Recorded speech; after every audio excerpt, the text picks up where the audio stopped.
Okay. Okay, so it's a pleasure to have Professor Karen Page from the Department of Mathematics at UCL. And so we have agreed that every speaker now is going to introduce themselves, which is probably best, and you can tell us whatever you like before the talk. Okay, thank you. Okay. Thanks very much. It's a pleasure to speak here today. My name is Karen Page. I'm a mathematical biologist and I work at UCL. I'm going to talk today about some work on mathematics applied to developmental biology, but I also work on evolutionary game theory and evolutionary dynamics. So happy to talk to people about that as well. Oh gosh. Yes. So today I'm going to talk about the development of the vertebrate neural tube, and in particular about how cells decide what type to be and how the right cells get in the right places.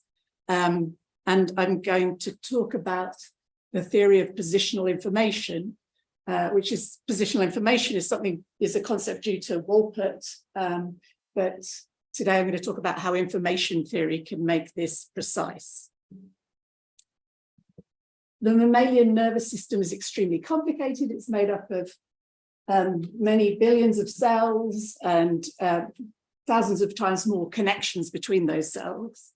And so how it's set up during embryonic development is a really very fundamental scientific question. And the first clue as to how this works was discovered in the 1990s, namely the morphogen Sonic Hedgehog.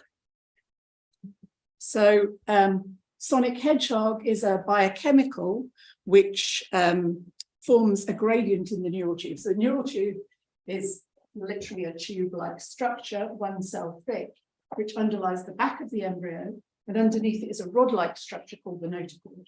And the notochord in the very bottom part of this neural tube produce Sonic Hedgehog, which then diffuses and decays away from the source. So you get a ventral to dorsal gradient of Sonic Hedgehog. And this allows these cells, so this is an actual image of the neural tube, so one cell thick. It tells these cells what type of neuron to become. So around the cross section, you get different types of neuron. So for anybody with any kind of interest in biology, this may be, I may be preaching to the converted, but just in case some mathematicians, physicists turned up, your body is made up of cells, and all those cells have almost exactly the same genomic DNA, so up to very rare mutations, but different cells behave very differently. They even look very different, and they do so because they are producing different proteins. So you say that when a cell is producing a protein, the cell expresses that gene, the gene corresponding to the protein, and the genes expressed by a cell determine its identity. So in the neural tube, cells differentiate into different types of neurons. So MN means motor neuron. Is there a pointer? Pointer, yes. Yeah, just behind you. Bamboo, okay. I was looking for a laser. Right, so this is the bottom half of the neural tube, which is cut in half here. And this is where the Sonic Hedgehog is produced. And next to that source, you get V3 interneurons forming, then motor neurons, and then different types of interneuron around here. And these cells, what fate these cells get depends on the level of Sonic Hedgehog that they see. What actually happens is that when the cells differentiate into neurons, they leave the neural tube, so they come out radially from the tube. So the cells in the neural tube are called neural precursors. Okay, so the cells that are going to become motor neurons, these progenitor motor neurons, do so because they express a gene called OLIG2. And likewise, the other regions have genes which determine the neural type. So NKX 2.2 is expressed more ventrally than OLIG2, and then more dorsally you get PAX6. And these genes are transcription factors, which means they control the production of other genes. So we have the NKX 2.2 represses this blunt arrow means repression, represses OLIG2, and OLIG2 represses NKX 2.2. And we have all of these repressions, and the morphogen Sonic Hedgehog induces the genes expressed here and here. So we have this cross-repression network, and we can model this using dynamical systems. So we, for the concentrations of the proteins of these genes, we write just the first letter of the gene. So NKX 2.2 protein concentrations represented by N, OLIG2, PAP6. And these things decay linearly, each of them, and they are produced at rates that vary with the other gene levels. So PAP6 production is reduced by NKX 2.2 and OLIG2. OLIG2 production is increased by Sonic Hedgehog and decreased by NKX 2.2 and so on. So we have this three-dimensional dynamical system with, we can think of the morphogen as a bifurcation parameter. And so you don't need that equation for that. It's decoupled, right? So you have a partial differential equation if you want to describe the diffusion. And yeah, it's decoupled from this. But actually, there is some feedback for Sonic Hedgehog signaling on Sonic Hedgehog, but not via these genes. So we're going to look at the morphogen level as a proxy for space in this case. But yes, this can be modeled, has been modeled, but separately because it decouples. So if we look at a slightly simpler system, we just look at the two genes O and N, they form a bistable switch because they cross-repress. So in the long term, the dynamics tend either to the state NKX 2.2 high and OLIG2 low, or OLIG2 high and NKX 2.2 low, depending on where they start relative to a separatrix. Yeah. So I see parameter H1, H2, and so on. Yeah. Even the form itself, 1 over. So Yeah. These are called Hill functions. Yeah, and why they are chosen just because there is the simplest. Yes, really. So we don't have a quantitative measure of the production of these things. We know that this represses that. And these, if you vary the H's, can take fairly general form. I mean, this is something that's going to decay to zero as these things tend to infinity and starts at some maximum rate. So it has that property. When we actually first, so in this paper in 2013, when we first analyzed this, mathematically, we replaced these with Heaviside functions because that gave us piecewise linear equations, which we could understand very easily. So, and the other question is, because now we have sum up N and O on even O and P, suppose you make a product. Yeah, you could easily do that. We've in fact used a different form later. Am I going to talk about that? I think I've taken the slide out, but I'll mention it when we get there. We've used a slightly different form later. Yes, so I've taken the product with this thing, right? No, and then I've taken the sum. I'm going to say about the denominator 1 plus. Yeah, no, you're absolutely right. That's what I'm saying. I'm taking a sum of these and a product here. Yeah. I guess at high levels of this, it would make a difference. At low levels, it's probably the product and the sum are probably very similar, right? But Sonic Hedgehog level, it's the morphogen level. The constants here. So I'm taking this as a bifurcation parameter. You've got a gradient, actually, a spatial gradient of Sonic Hedgehog. But what we're looking at here is what happens at one value of Sonic Hedgehog. That's what we're looking at here. Yeah, sure. If I can figure out how to go backwards. Oh, yeah, backwards works. Yeah, this is the morphogen. This is the gradient. And these things don't feed back on this. That's the point. So I use this as a bifurcation parameter in a three-dimensional dynamical system corresponding to these three things. Yeah.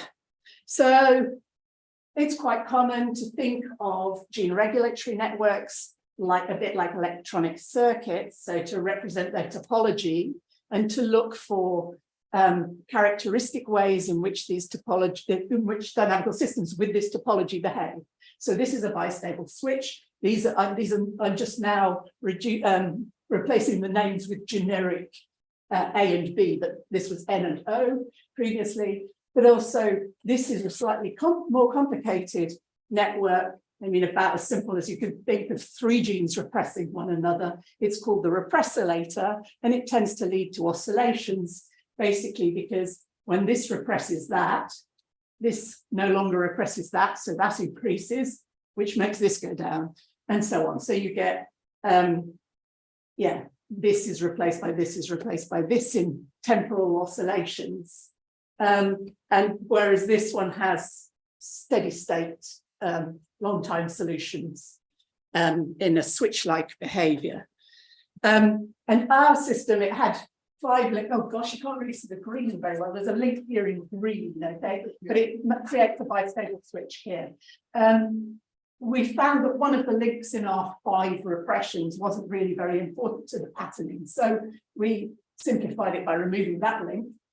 So we have these 4 links and a morphogen input, and we call this the AC-DC circuit because it can behave in a switch-like manner, or it can oscillate. And it kind of depends on whether this green link or these red links dominates. Okay, so if the green link dominates, it's like a bistable switch, and if the red link dominates, it's like a repressilator. So it can have either of these behaviors. And we argue that this could be a common morphogenetic signaling motif because, oh, all right, yeah, sorry, let me get onto that in a minute. So I'll just show you what the behavior is like. So in the theory of development, there's this famous model by Wolpert, the French flag model, which basically says you can have a morphogen and you have 3 different genes expressed at high, intermediate, and low levels of the morphogen. So it can behave like this, the system, and that's what it does in the neural tube. But alternatively, if you change the parameters a bit, then you'll still get the low gene expressed at low levels and the high gene at high levels, but you're going to get moving waves of oscillation in between. So it can behave in either of those 2 ways.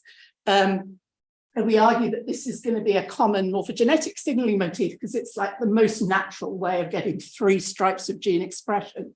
So a vague argument for this, if you wanted 2 stripes of gene expression, if you wanted 2 regions of gene expression, you would want this. You'd want the morphogen to induce the high gene and the high gene to repress the low gene. The reason you don't want the morphogen instead to repress the low gene is that you wouldn't have a coordination of where one is switched on and the other is switched off. So this is a natural way of getting 2 genes. And then if we want to add a further gene, it should be induced. This is going to be at high, intermediate, and low. This should be induced by the morphogen. It needs to switch off the intermediate gene. It also needs to switch off the low gene because if it switched off the intermediate gene, nothing would be switching off the low gene. And then something needs to stop it from being switched on at low levels, which could either be repression from O or repression from P. Okay, and in this case, you can see this is symmetric with respect to N and O, so it's only going to work for some values of the parameters. And indeed, when I use the Heaviside functions, it doesn't work at all, this one. So when we have very sharp repressions, this one doesn't work. Whereas this one, we've shown it works. So we say that this is a very natural way of getting you 3 stripes of gene expression, but it contains this repressilator as a kind of subnetwork. And therefore, if you mess around with the parameters, in our case, it would be binding of transcription factors to DNA, then you can get oscillations.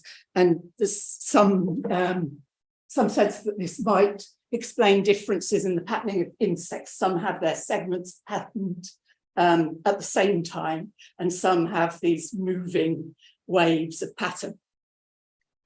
Okay, but it also shows more complex behavior because it's got a hot bifurcation and oscillations here, and it's got this saddle mode bifurcation giving you the switch-like behavior with bistability here. And so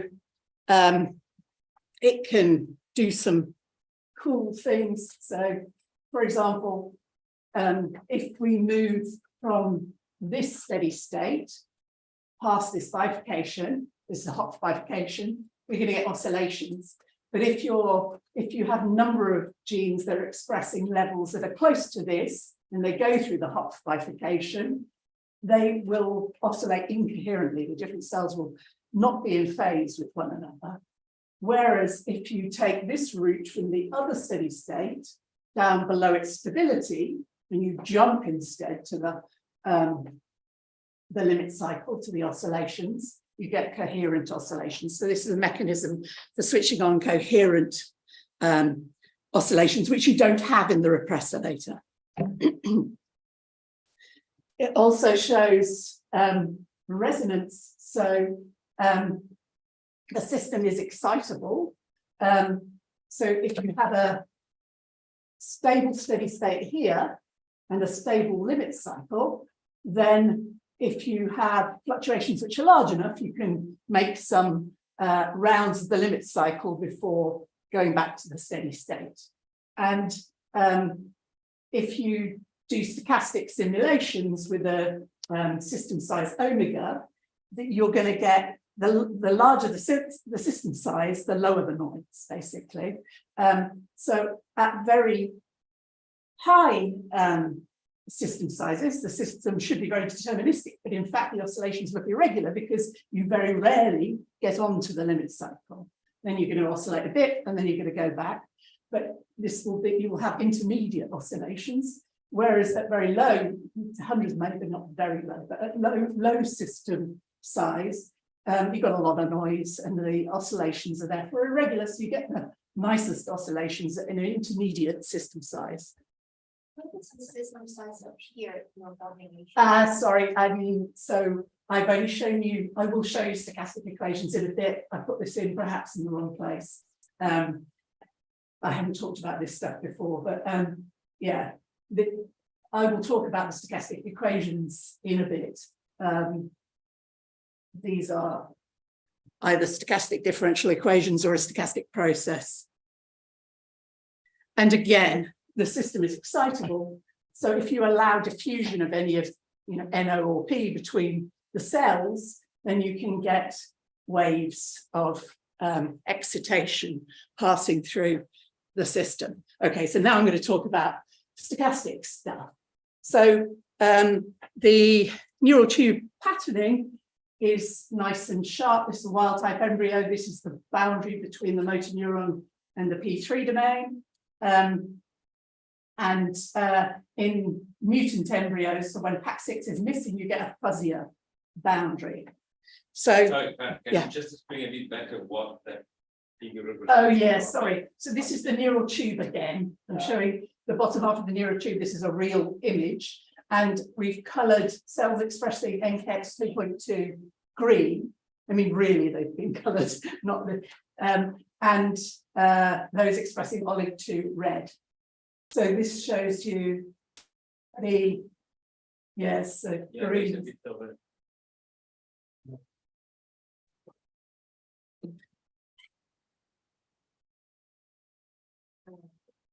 Yes.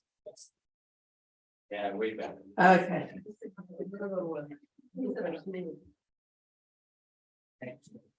Excellent. Great. Yeah. We can't see each other, but yeah. Yeah. There you go, that's much better. Okay, so these are stained neural tubes. And as I said, in the domain closest to the bottom, you get NKX 2.2 expressed, olive 2 expressed there. This is just to show you that the boundary is reasonably sharp between the two regions of gene expression. But if you stop the embryos from producing PAC6, the third gene, the regions are wigglier. I mean, the boundaries are wigglier. So they're not as nice. So we'd like to know, the signals are all very noisy. So we'd like to know how the system can be so precise given that it's stochastic.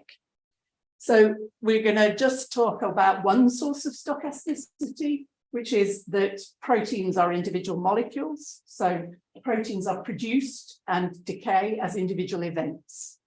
Okay, so we're going to assume that proteins are produced in bursts of size mu A for, and again, messing around, the genes are now A and B. This is a bistable switch. The genes names I'm calling A and B. So A is produced in bursts of mu A, and B is produced in bursts of new B, and they decay individually at those rates. And so if the system size, the number of molecules, is intermediate, then your ODE description, your ordinary differential equation description that I gave before, is not good enough. But if it's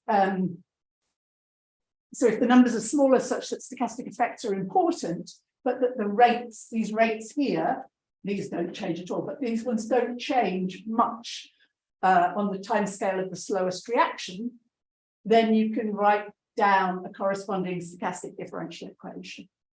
Okay, if these rates are changing wildly as you increase the number by 1, then the number of molecules by 1, you can't do this.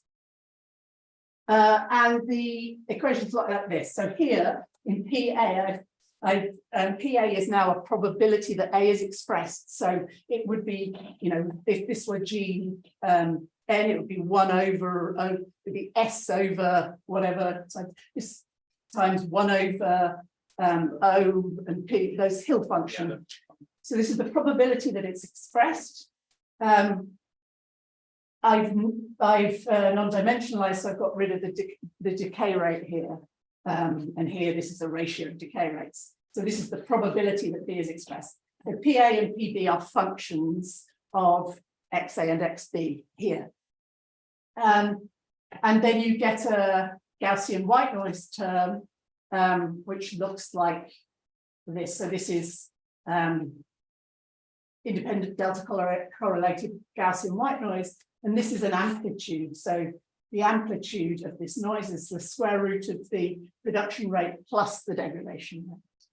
Okay. So you make it multiplicative now. So yeah, it's very important, that aspect.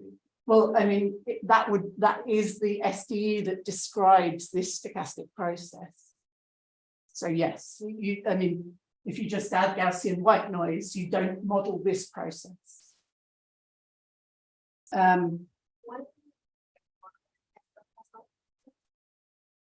It's just a source of noise in the system. If you don't have that many molecules, the fact that you have individual events of production and degradation, I mean, you don't even have a differential. I mean, I don't know if anybody was here for this morning's large deviations talk, but I shouldn't really write this. I should write dxa and this times dt and so on, because this thing isn't continuous in time. I mean, by doing this, we're assuming it's almost continuous. But in the full stochastic process, and we can simulate the full stochastic process, it's jumping. What's the typical size? What do you mean, sorry? What's the typical A? Is it 1 or 2, or is it hundreds, or is it? Yeah, we're not sure. It's probably realistically thousands, and therefore the ODE description is probably pretty good, but there are other sources of noise. So when I'm doing these simulations, I'm looking at kind of hundreds. That was one problem with this approach, is that it seems that the actual number of molecules is likely to be a little bit larger than we use here to get similar results. But there are many other sources of noise. For example, the morphogen itself has noisy dynamics. This was, you know, just to try to understand how noise works in this system. No. You have to understand, you have to explain to me. So you have a square root of nu APA plus XA. So yes. Can you explain from the process why you have the square root and then exactly that term? I'm not sure I can. I can tell you which paper to look at. Oh, there's a paper by Daniel Gillespie in 2000 where he derives. I mean, the thing is, I'd have to derive it, right? No, I mean, I was hoping to get it from looking at what nu AA, okay, then you put PA, but then plus, and then you put a square root. Yes. But, yeah. Gillespie is probably 2. It's wrong. He invented the whole. No, I know. But, Yeah, what's the corresponding physical meaning? I mean, so it's simply that you have so this thing has 0 mean, right? So it's just that you have fluctuations around a mean value. So it's the square root of the mean value. So it's probably- Yeah, okay, so yeah, Or if is you it were thinking which is not very small, probably. Yeah. if you think of some stochastic thing where you have n molecules, your typical deviations go like the square root of n. I mean, this is something, is it central limit theorem or the other one, large law of, law of large numbers. I mean, when in stochastic things in Yeah, physics, your deviations go like the square root of the number of molecules. So that's vague, but this is a simple derivation. Not so simple, I'm going to be able to do it off the top of my head, but and it's in a paper by Gillespie in 2000. I'm not saying he's the first person ever to have done this, but in the chemical context he is. So you have a bunch of reaction channels in his work, and then you derive these differential equations under the assumption that these rates are not changing very much on the timescale of the. So you would start deriving it by saying that, you know, you have a probability that XA goes to XA plus 1 and. Yeah, so I would have imagined I would have put nu A PA and square root without the plus XA.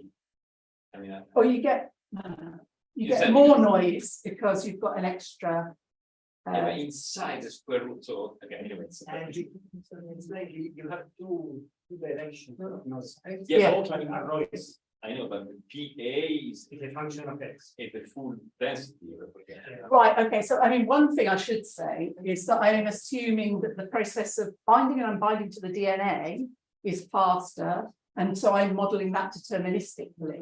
So I could build a fully stochastic system where I have individual molecules of N binding to the DNA and stopping O from being expressed, and then I would have many more, I would have more equations, but I'm modeling deterministically these rates, the rate of production.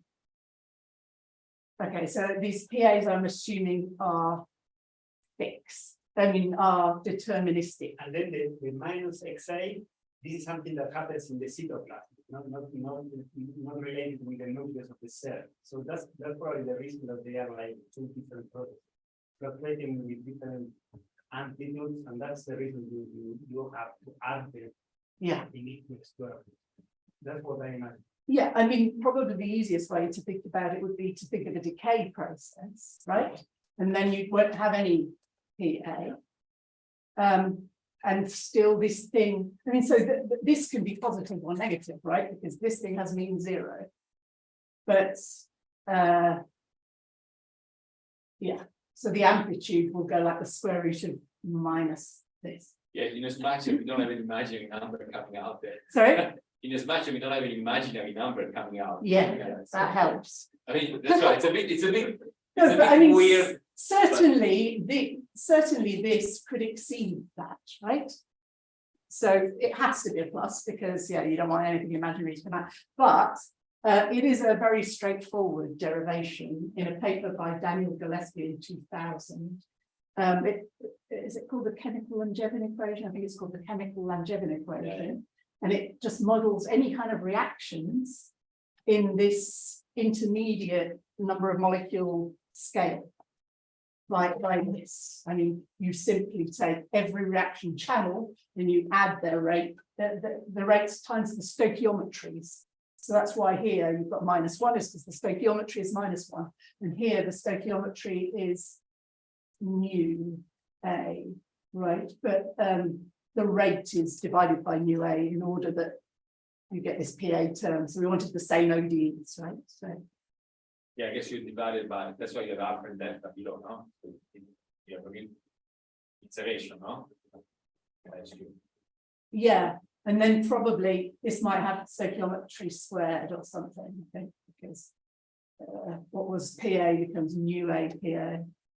It would be like stoichiometry squared times rate, I think, is probably what you end up with here. But it is very, I mean, he does it for a general reactions with general stoichiometries and rates. Okay, yeah. Oops, did I go too far? Yeah. So we simulated the full stochastic process using the Gillespie algorithm. We also simulated the stochastic differential equations. But there was a further approach that we used, which is quite nice and relates to this morning's lecture, I think probably more to tomorrow's lecture, but in randomly perturbed dynamical systems, you can have transitions between stable states. So I showed you before the bistable switch, it had these two stable states. Now, in normal dynamical systems, if you get towards a stable, steady state, you're never going to leave. But if you have random perturbation, then you can make transitions from stable, steady states to other stable, steady states. And these occur with probability 1 if you wait long enough. The level of noise is just determined by 1 over the square root of the system size. And you can write down an action for a path that you take in your phase space. And the probability of that, of taking that path is e to the minus action times system size. Okay, so this is really like what Hugo is talking about. And so what happens is as the system size increases, paths that do not have minimum action tend to have 0 probability. So you get closer and closer to an optimal path. So that, which is the minimum action path. So this is the action. This involves, this is something like a diffusion coefficient of G here. I'm now using a general stochastic differential equation where you've got phi dot is equal to a deterministic term f of phi times dt plus g of phi times dw. So it's multiplicative noise. G is the bit that multiplies the white noise. And so the action is given by a norm which involves the diffusion coefficient, which is G transpose of the deviation from the deterministic path. And we can see that this works. Oh, first of all, this is useful because as we increase the system size, the transitions get rarer and rarer. If we want to know the transition time, it increases. But if we want to compute it using the Gillespie algorithm or the chemical longevity equation, it takes lots of computational time for high system size, whereas the minimum action path framework takes a fixed amount of computational time, irrespective of the system size. And we can see that it works because if we look at system size 100 and we look at the trajectories of the stochastic differential equation, I can't see the green ones, but they're very similar to the red ones, basically. From the Gillespie simulations of the full stochastic process, they are very close to our minimum action path. Now, going downhill from the saddle point to B, this is just the trajectory of the system, not surprising at all. But going from A to the saddle, you're going up. You're going against the trajectories of the dynamical system, but not directly. This is a characteristic path, but it isn't either the time reversed or the normal trajectories of the system. It tends to go against the trajectories, but it isn't precisely the negative of the trajectories. So you can see that this works well for a moderate system size. It's not a very large system size. Still, it's concentrated around this path. And you use e to the minus action times the system size to work out the transition time. Sorry, the transition time is e to the system size times action. It goes like e to the system size times action.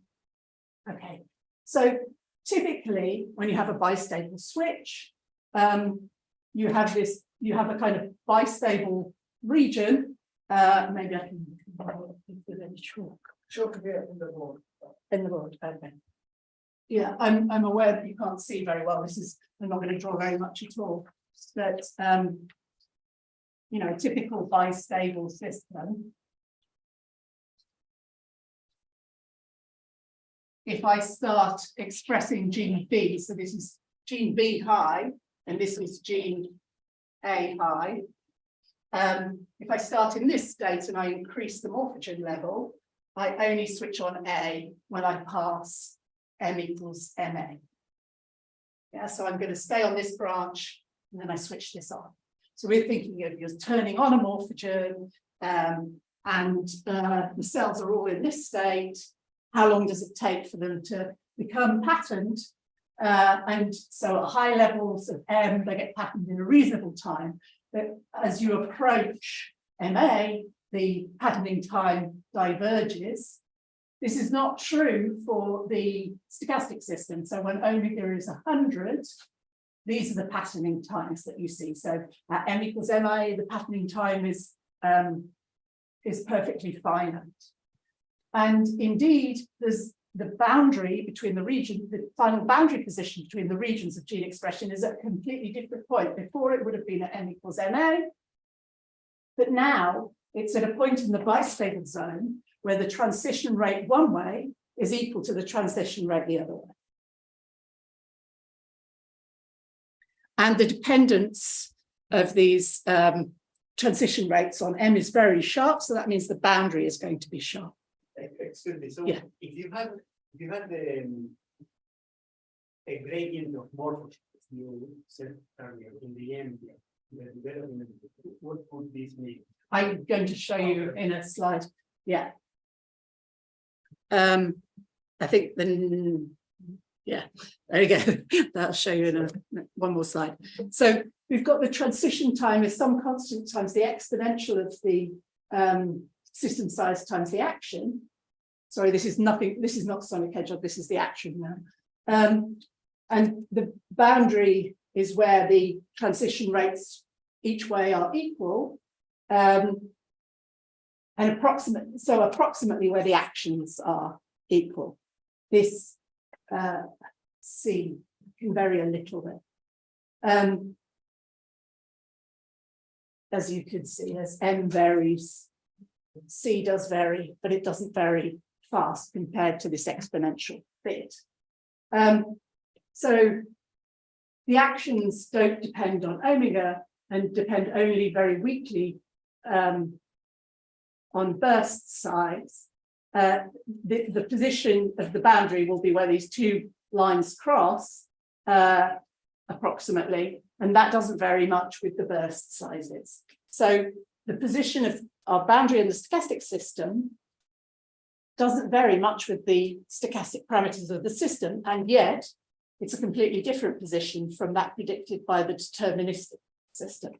So the stochastic system has a different boundary position from the deterministic system, even if the noise is very low. It's like a bulk change. And what happens is that if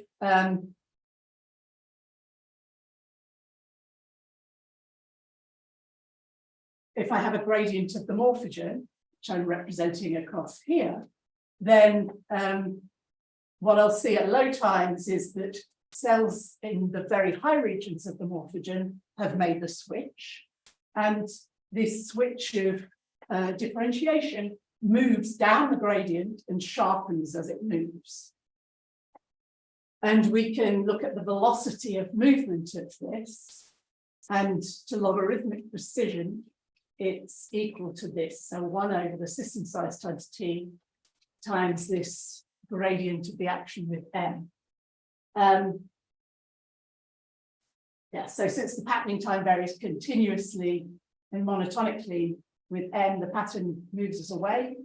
Final boundary position is where the two transition times are equal, and the logarithmic, to logarithmic precision, we have this wave speed, which we can see slows in time, and also decreases with system size. So if I have a lot of noise, this thing is going to move rapidly. If I have not much noise, it's going to move slowly, but then in the final pattern will be sharper.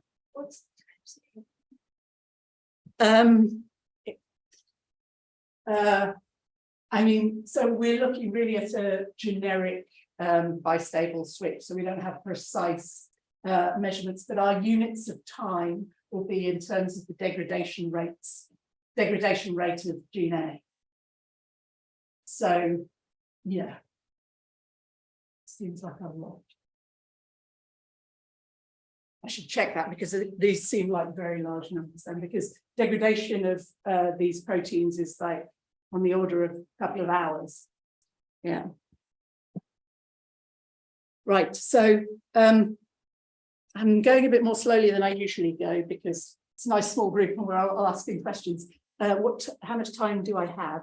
What is the clock? It's 15 minutes. 15 minutes. Yeah. Okay, so I want to talk about positional information.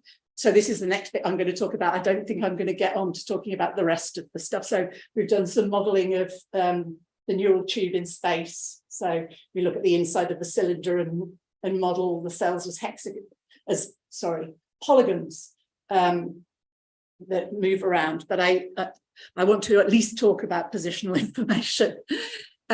So the system is a lot more complicated as usual in biology than what I've told you so far. For a start, there is a fourth gene that's known to be important and it cross-represses both of these. So now I'm going to call this the pony network, okay, P-O-N-N-I, this is the pony network. But of more importance, right, and this thing is expressed where PAC6 is expressed, although PAC6 kind of leaches into this domain, whereas Iroquois doesn't. More importantly, Sonic Hedgehog is a molecule that's outside of the cells and binds to a receptor on the cell surface. These things are in the nucleus of the cell. So I'm missing a bit, which is the signaling pathway. So Sonic binds to something on the cell surface, triggers a signaling pathway, and the signaling pathway affects these two genes. And this does it by, Sonic binds, patch upregulates, smooth, there are various steps in this, but the important one that I'm going to talk about today is that the final thing that activates these two things is active glee. So glee exists in an inactive and active form, and the active form activates these two genes. So basically this switches this on. So Karen, is there any relevance knowing how much time it takes for that process to happen inside? Or so fast?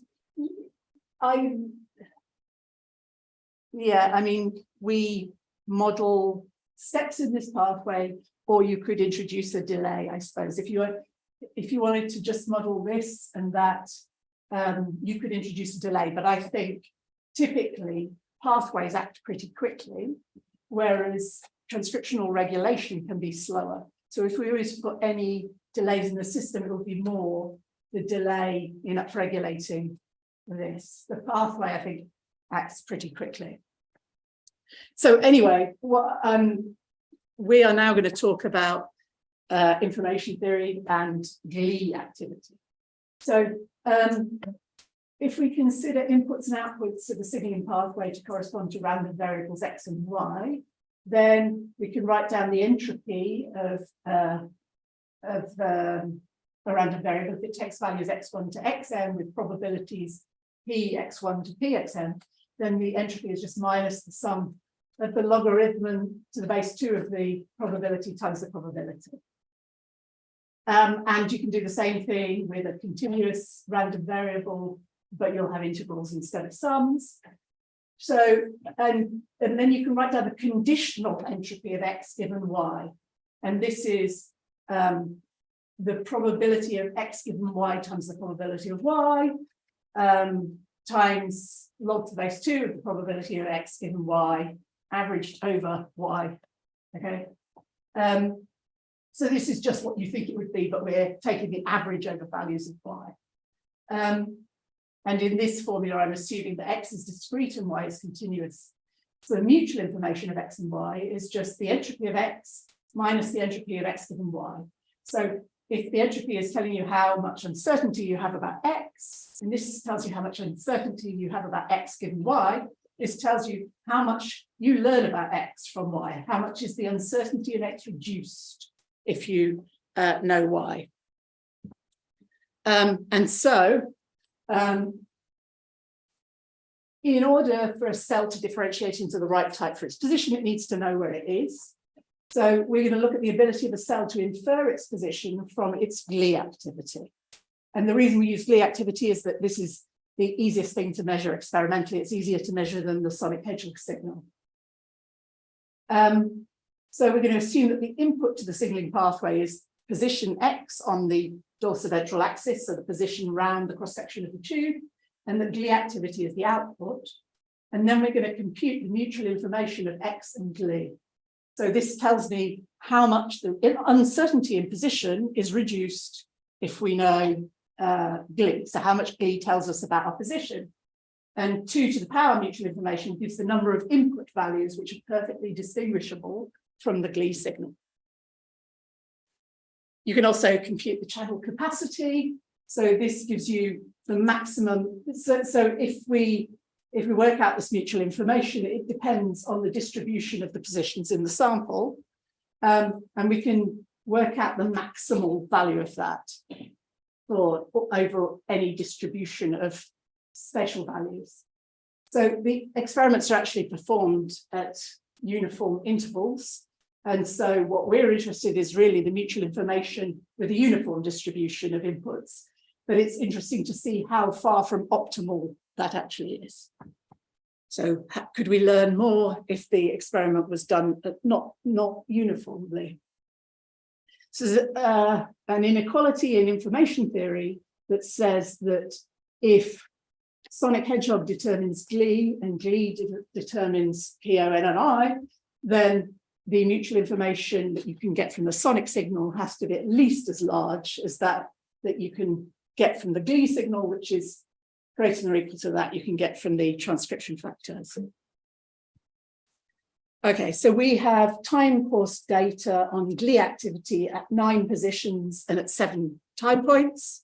And we have similar data on an opposing gradient, basically a gradient in the other direction. And we also have simulated data on Sonic Hedgehog and the transcription factors. So if we look at the mutual information of spatial position with glee over each of those time points, it declines slightly. But we can also look at the mutual information for the glee signal up into that point. Instead of just looking at glee at that time, we look at all the glee measurements up to that point.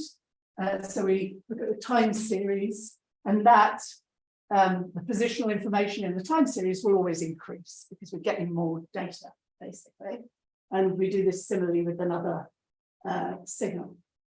And we see that most of the information in the time series has arrived by 35 hours. And at 65 hours, there's more than enough information in the glee time series to discern 3 position states, to give you 3 stripes of gene expression perfectly. If you can combine the signals, so we had this glee activity and the PSMAD, and we find that the combined mutual informations are almost the sum of the 2 mutual informations, which makes us think that these 2 signals are pretty much independent of one another.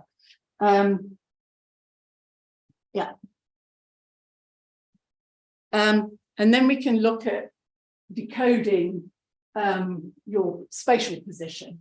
So we look at what spatial position do you infer, given that you are at a known spatial position.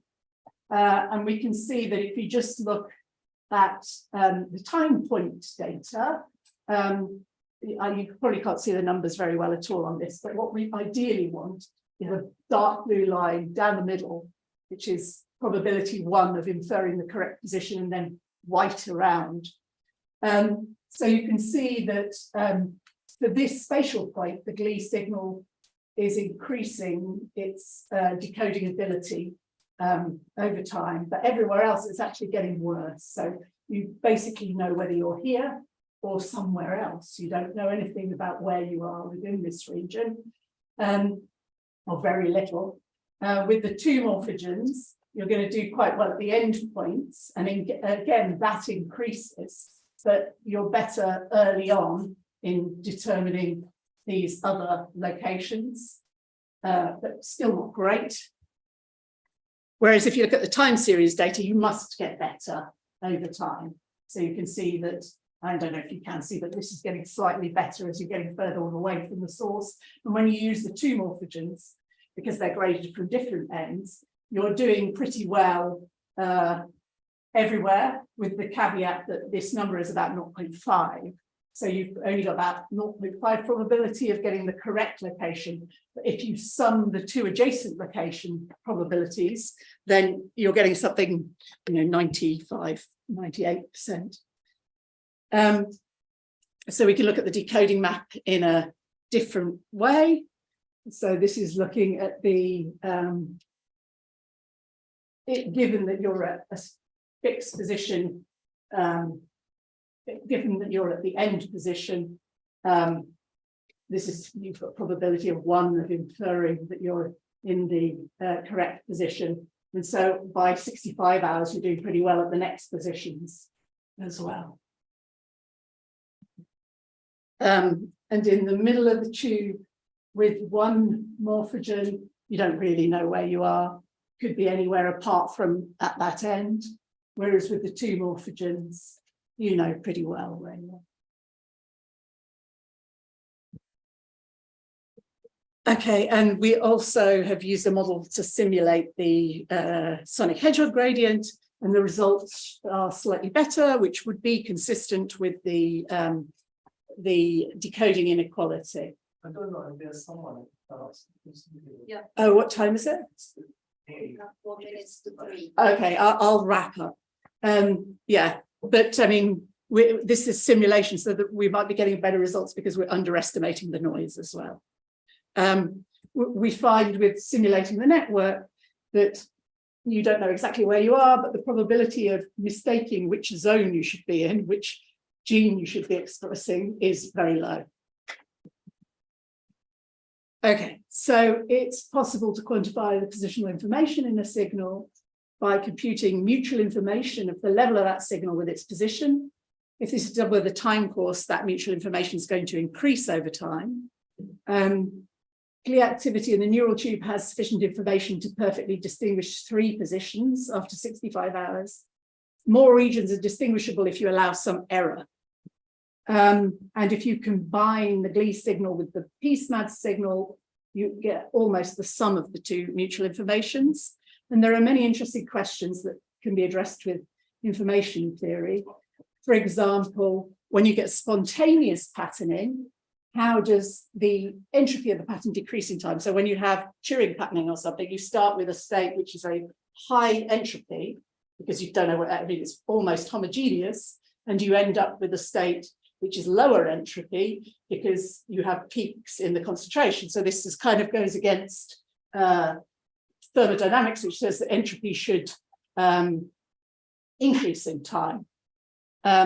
So this is something we're thinking about. I think it probably has to do with other, free energy decreasing, even if entropy also decreases.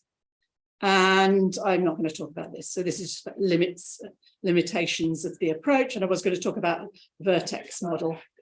But I would like to acknowledge the people who've done the work. So this is all in collaboration with James Briscoe's lab at the Crick, and Annie Picheva used to be with James, is now in Austria. And the theoretical work that I've talked about was done by Yasmina Panofska-Griffiths. The stochastic stuff and the excitability stuff was done by Ruben Perez Carrasco. I haven't talked about Pilar's work. And the information theory work was done by Angela Markovich. And oops, yeah, some references. No,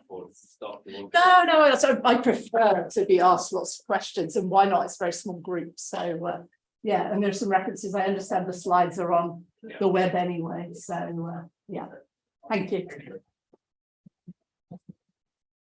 One question. I think a lot of them are outside. So maybe, yeah, okay. Let's The slide